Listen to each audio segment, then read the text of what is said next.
નમસ્કાર મિત્રો સ્વાગત છે તમારું અમારી યુટ્યુબ ચેનલમાં। આજની વિડીયોમાં વાત કરીશું દેશ અને દુનિયાના સુપરફાસ્ટ સમાચારની। સૌપ્રથમ વાત કરીએ તો મહિલા એશિયા કપના ફાઇનલમાં ભારત અને શ્રીલંકા ટકરાશે। મહિલા એશિયા કપ 2024ની બીજી સેમીફાઇનલ મેચમાં પાકિસ્તાન સામે શ્રીલંકા 3 વિકેટથી જીતી ગયું છે।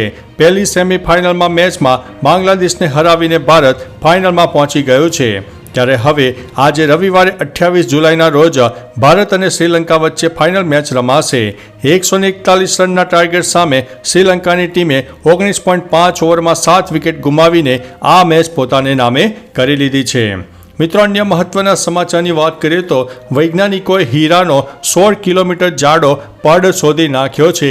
હીરા વિશ્વની સૌથી મોંઘી વસ્તુઓમાંની એક છે। જો કોઈને હીરા મળી જાય તો તેની ખુશીનો પાર નથી, પરંતુ અહીં અમે 1-2 હીરાની નહીં પરંતુ લગભગ 16 કિલોમીટર લાંબી હીરાની પટ્ટીની વાત કરી રહ્યા છે। તાજેતરમાં જ વૈજ્ઞાનિકોએ હીરાના આ વિશાળ ભંડારની શોધ કરી છે, પરંતુ આ ખજાનો આપણી દુનિયાથી દૂર છે। બુધ એ સૌરમંડળનો સૌથી નાનો ગ્રહ છે। અહીંથી હીરાનો પટ્ટો મળી આવ્યો છે। મિત્રો, અન્ય મહત્વના સમાચારની વાત કરીએ તો મુંબઈનો એક વ્યક્તિ બન્યો ગજની, છૂંદાવ્યા છે 22 દુશ્મનોના નામ। મુંબઈના વલ્લી વિસ્તારમાં એક સ્પામાં હિસ્ટ્રી સીટની હત્યામાં સંડોવાયેલા 5 લોકોની ધરપકડ કરી લીધી છે। ધરપકડ કરાયેલા વ્યક્તિમાં એક સ્પાનો માલિક અને રાજસ્થાનના કોટાના 3 લોકો સામેલ છે। પોલીસે જણાવ્યું છે કે વાઘમારે એવા 22 લોકોના નામ પોતાના શરીર પર છૂંદાવી રાખ્યા હતા, જેના કારણે તેને નુકસાન થવાની શક્યતા હતી। તેને પોતાની જાંઘ ઉપર પણ પોતાના સંભવિત દુશ્મનોના નામ છૂંદાવ્યા હતા। મિત્રો, અન્ય મહત્વના સમાચારની વાત કરીએ તો ભાજપ નેતા અને એએસઆઈ દારૂની હેરાફેરી કરતા ઝડપાયા છે। બિલડિયા ગામ પાસેથી પોલીસે જયેશ ભાવસાર નામના ભાજપના નેતાની ધરપકડ કરી છે। જયેશની ધરપકડ થઈ ત્યારે અમદાવાદના શાહીબાગમાં ફરજ બજાવતા આમ એએસઆઈ પ્રવીણકુમાર ચૌહાણ સાથે હતા, જેને ચીઠોડા પોલીસે વિદેશી દારૂ અને બિયરના જથ્થા સાથે ધરપકડ કરી છે, જે રાજસ્થાનથી ગુજરાત તરફ ખાનગી કારમાં 34 દારૂની પેટી લઈને આવ્યા હતા, જેની બાતમીના આધારે પોલીસે તેની સામે કાર્યવાહી હાથ ધરી છે।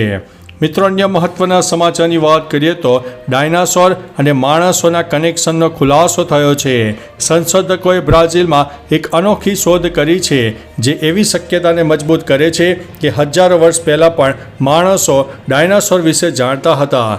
સંશોધકોએ 9000 વર્ષ જૂની રોક આર્ટ પર ડાયનાસોરના પગના નિશાન મળી આવ્યા છે। રોક આર્ટનો આ સંગ્રહ બ્રાઝિલના સોસા બેસિનમાં સ્થિત સેરેટો દો લોટ્રેટમાં જોવા મળ્યો છે। આ અંગે એક સંશોધન પેપર સાયન્ટિફિક રિપોર્ટ્સ જર્નલમાં પ્રકાશિત થયું છે। મિત્રો, અન્ય મહત્વના સમાચારની વાત કરીએ તો ગીધના કારણે 5 લાખ લોકોના મોત। અમેરિકન ઇકોનોમિક્સ એસોસિએશન જર્નલમાં પ્રકાશિત થયેલા એક રિપોર્ટ પ્રમાણે 1990થી ભારતમાં ગીધની સંખ્યા સતત ઘટી રહી છે, જેના કારણે 5 લાખ લોકોના મોત થયા છે। બીમાર ગાયોની સારવારમાં ડિફ્લોમેક્સ નામની દવા વપરાતી હતી। ગાયના મૃતદેહ બાદ ગીધ તેને ખાતા, એટલે આ દવાથી લાખો ગીધ મર્યા। ગીધ મર્યા એટલે અવાવરું મૃતદેહો અને ગંદકીમાંથી અનેક રોગ ફેલાયા, જેના કારણે 5 વર્ષમાં 5 લાખ લોકોના મોત થયા છે।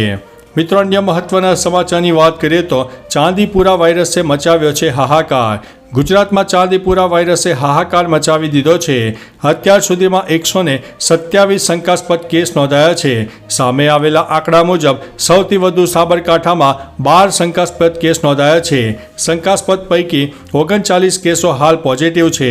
ચાંદીપુરાના કારણે રાજ્યમાં 48 બાળકોના મોત નીપજ્યા છે। જો કે સારી વાત તો એ છે કે રાજ્યમાં અત્યાર સુધીમાં 27 દર્દીઓ સાજા પણ થયા છે।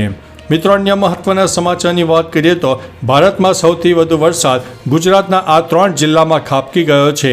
ભારતમાં અત્યાર સુધીનો સૌથી વધારે વરસાદ ગુજરાતના દેવભૂમિ દ્વારકા, પોરબંદર, જૂનાગઢમાં પડી ચૂક્યો છે, જેમાં દેવભૂમિ દ્વારકામાં 1422%, પોરબંદરમાં 1101%, જૂનાગઢમાં 712%, જ્યારે જામનગરમાં 512% જેટલો ખાબક્યો છે। એનડીઆરએફ અને એસડીઆરએફની ટીમ અત્યારે દેવદૂત બનીને અનેક લોકોના જીવ બચાવી રહી છે। અત્યાર સુધીમાં કુલ 1617 લોકોના રેસ્ક્યુ કરવામાં આવ્યા છે। મિત્રો, અન્ય મહત્વના સમાચારની વાત કરીએ તો હવે આ અભિનેતાએ તારક મહેતા શો છોડી દીધો છે. તારક મહેતા કા ઉલ્ટા ચશ્માના ફેન્સ માટે એક ખરાબ સમાચાર સામે આવ્યા છે. શરૂઆતથી જ શોમાં ગોલીનું પાત્ર ભજવી રહેલા અભિનેતા કુશ શાહે શો છોડી દીધો છે. તેણે પોતે આ માહિતી શેર કરી છે. તારક મહેતા કા ઉલ્ટા ચશ્માની યુટ્યુબ ચેનલ પર કુશનો એક વિડીયો શેર કરવામાં આવ્યો છે. આમાં શરૂઆતથી લઈને અત્યાર સુધીની કુશની સફર બતાવવામાં આવી છે. કુશ તેના દર્શકોનો આભાર પણ માની રહ્યો છે. મિત્રો, અન્ય મહત્વના સમાચારની વાત કરીએ તો વિજય માલ્યા સામે સેબીની મોટી કાર્યવાહી સામે આવી છે. સેબીએ વિજય માલ્યા પર 3 વર્ષ માટે ભારતીય સિક્યુરિટીઝ માર્કેટમાં વ્યવહાર કરવા ઉપર પ્રતિબંધ મૂક્યો છે. સેબીએ તેના આદેશમાં કહ્યું છે કે વિજય માલ્યા પર સિક્યુરિટીઝ માર્કેટમાં પ્રવેશ કરવા તેમજ સિક્યુરિટીમાં પ્રત્યક્ષ કે પરોક્ષ રીતે કોઈ પણ પ્રકારનો વ્યવહાર કરવા અથવા તો સિક્યુરિટી માર્કેટ સાથે સંકળાયેલા હોવા પર આગામી 3 વર્ષ સુધી પ્રતિબંધ લગાવી દેવામાં આવ્યો છે.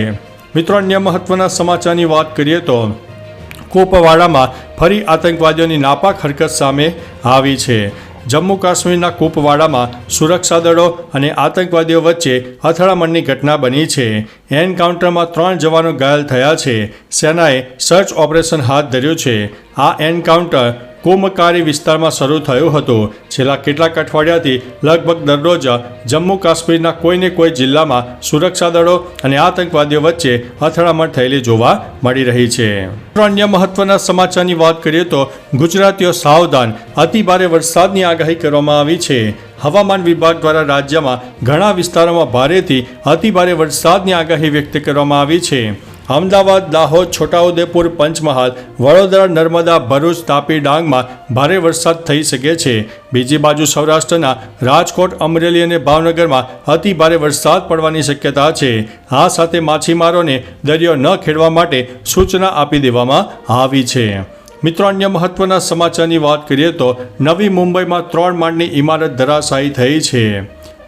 ઇમારતના કાટમાળ નીચે અનેક લોકો ફસાયા હોવાની આશંકા છે. શાહબાજ ગામમાં આ દુર્ઘટનાની જાણકારી મળતા જ એનડીઆરએફ, મુંબઈ પોલીસ, ફાયર વિભાગ અને પાલિકાની ટીમો ઘટના સ્થળે પહોંચી ગઈ હતી અને બચાવ કાર્ય શરૂ કર્યું છે. મિત્રો, અન્ય મહત્વના સમાચારની વાત કરીએ તો ટિહરીમાં આગ ફાટ્યો. ભયાનક દ્રશ્યો વિડીયોમાં કેદ થયા છે. ઉત્તરાખંડના ટિહરીમાં આગ ફાટ્યું હોય તેવી સ્થિતિ સર્જાય છે. બાલગંગાએ વિકરાળ સ્વરૂપ ધારણ કર્યું છે. આ દરમિયાન 2 લોકોના મોત થયા છે. અનેક મકાનો ધ્વસ્ત થયા છે. ગેવાલી, તોલી, જખાણા, વિસન, તિનગઢ અને બુઢા કેદાર ગામના લોકો ભારે મુશ્કેલીમાં મુકાઈ ગયા છે. કેટલાક વિડીયો સામે આવ્યા છે જેમાં દુકાનો અને મકાનો પણ પાણીમાં વહી જતા જોઈ શકાય છે. મિત્રો, અન્ય મહત્વના સમાચારની વાત કરીએ તો કુપવાડામાં એક આતંકી ઠાર. મોટા પાયે સર્ચ ઓપરેશન ચાલુ છે. જમ્મુ કાશ્મીરના કુપવાડામાં આતંકવાદીઓ અને સુરક્ષા દળો વચ્ચે અથડામણ ચાલી રહી છે. સેનાએ એક આતંકીને ઠાર કર્યો છે. કામકરી વિસ્તારમાં ચાલી રહેલા આ અથડામણમાં સેનાના 3 જવાન પણ ઘાયલ થયા છે. 8 પાકિસ્તાની આતંકવાદીઓ છુપાયા હોવાની માહિતી મળ્યા બાદ સેનાએ આ સર્ચ ઓપરેશન શરૂ કર્યું છે. આતંકવાદીઓ જંગલમાં ભાગી જવાની આશંકા છે. મોટા પાયે સર્ચ ઓપરેશન ચાલી રહ્યું છે. તો ચાલો મિત્રો, ફરીથી દેશ અને દુનિયાના સુપરફાસ્ટ સમાચાર લઈને મળતા રહીશો. ત્યાં સુધી અમને રજા આપશો. નમસ્તે.